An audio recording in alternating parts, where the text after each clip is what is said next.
Yo,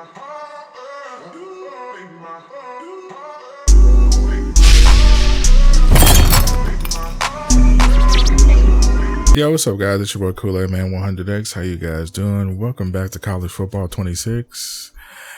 But before we jump into the video, make sure you visit my website, KoolAidMan100X.com, to get custom ebooks that you can buy and get better at the game. Also, if you want one-on-one coaching with your boy Kool-Aid Man 100X, that'll be available on my website as well, KoolAidMan100X.com. Link will be in the description below. So we're going to be looking on what do you look for when you're running for a kick return. I'm going to give y'all the secret sauce on how to run kick returns and get a little bit more better. It's the most simplest adjustment in college football 26 that you need to know. Everybody, I think it throws people off. Everybody picks 5-4-2 kick return in the middle, right, left, whatever. This is not what you want to do at all. Just letting you know at all. I'm about to give y'all the full secret sauce on how to run kick returns or what to look for to help you guys get better. Give y'all the secret sauce, so you know this is what I'll be doing to get these kick returns back. So you don't want to pick this at all. You want to pick return middle. The reason why I say return middle, because you can set up. Now, let me explain. This might take a little time, so bear with me. This might help you guys out in the future and get better at running kick returns back, whatever. So this is my technique, my secret sauce. I'm giving it away for free. So yeah. So what you want to do is go to coaching and your depth chart, right? So this is your depth chart. So you want to go to your depth chart. A lot of people don't know this. A lot of people do, whatever. So let's say if you want to go to your depth chart, we want to go to our kick return. Now, a lot of people set up their kick return with the fastest guy that you want. That's perfectly fine. But you want to have a set two. What I mean by a set two is that you want to have your two fastest people that you want to go and people that can block for you too as well. So this is what I do in general. This might be a little long, so bear with your boy Kool-Aid Man, because I'm definitely going to explain to you how you can improve your kick returns a little bit more better and get more touchdowns. This might help you a little bit. If it don't, I'm sorry. So I don't know. So I like using LSU. You can utilize this technique with any type of team that you want, just depending on if they got a good kick return. If they don't, you pretty much can't use it. So you just got to work with what you got. So yeah. So what we're going to be utilizing too, I got LSU. My real team is Buckeyes, but I like these as my second. So what I like about this team is that they got a beast kick return team. So it's pretty cool. So they got a 98 guy and they actually got a 99 speed, which is Brown, which is cool. So we want to put him there. So we want to look for our second fastest guy, right? They do got a fastest guy on here for a second fastest guy with a 98 speed. So I like putting him there as my second. Now, this is where it gets tricky. So a lot of people don't understand you can do this in 3 different ways. You can do this with defensive backs, or you can do this with tight ends. I know y'all wondering, Kool-Aid, what do you mean by tight ends? So this is where we're going to be going a little bit more in depth on what you want to look for. So let's go to the right side. So where we're going to be utilizing too is what they actually can bring to power moves, stuff like that too as well. So this is where it gets a little bit more egregious. So, right. So what we're looking for, run block power, or run block finesse, either of the 3. I like gauging my people between 50 or 80, 50 to 80. I stay between that number. I think they block pretty good as well. Now this actually adds a little bit more of anatomy when you're looking at the weight of the player. So he's 191. Ain't gonna work. We need somebody bigger. So we're gonna be going down. Right. So we're seeing the numbers actually go up for run block, right? So for the run block situation here, we got run block. So we got a 61, 51 too as well. So we got our highest at 61. So we want to go over 61. These are tight ends. The reason why I say you want to go to tight ends, because they got higher in the 50 to 80 range. Pretty decent.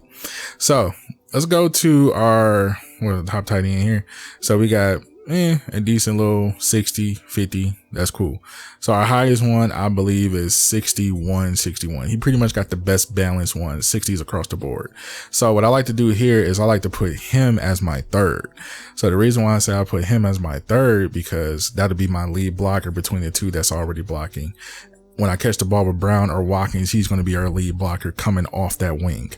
So the second guy too, we want to do the same exact thing. We want to find our second plus player.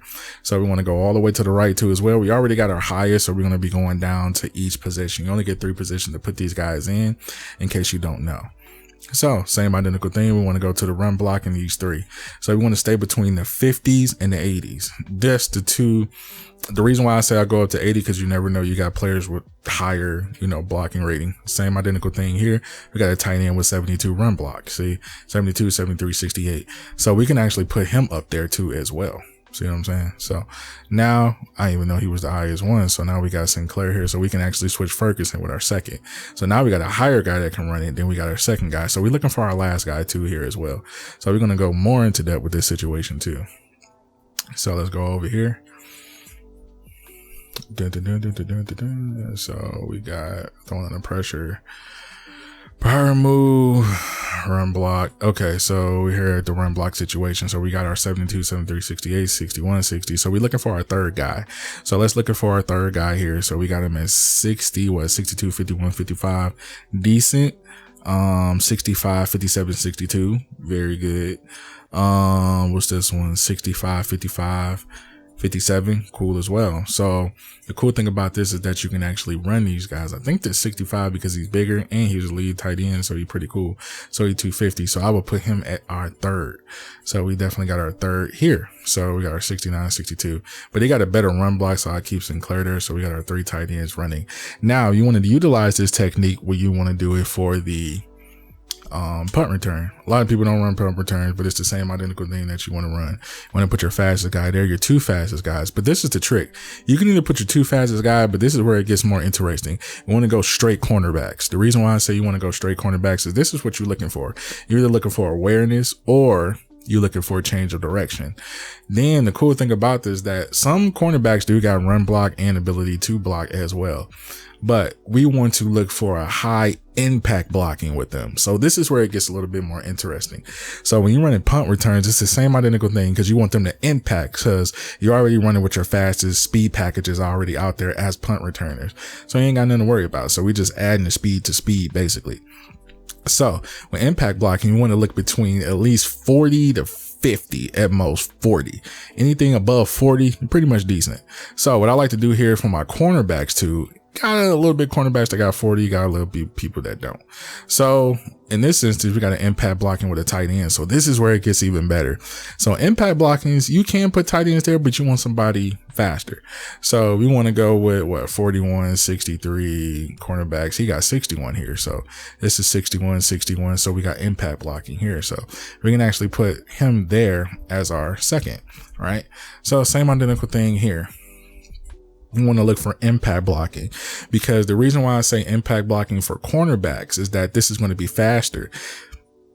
Because you can definitely do the same identical thing with the tight end technique, but you're working with a shorter amount of field. So when you're running punt returns, you want to have your fastest guy getting back to the ball that can just hit that block so you can actually run those holes a little bit more better. So when you're setting up these things, you can definitely set it up in the way that you want and looking for those impact blockers any way that you want. So you can do the same thing. Just like I said, look for impact blocking between 40 to 50, or if not 35 to 40, depending on that with the cornerback situation. You can set that all up. Now, when you actually run a kick return, you'll see a little bit more better in depth. When you're running this, you can see it a little bit more better. So when you're actually kicking the ball, you see I'm back there with Brown. You see how they lead for the kick return. Now you can see him go out to the field and you can see these holes open up a little bit more better.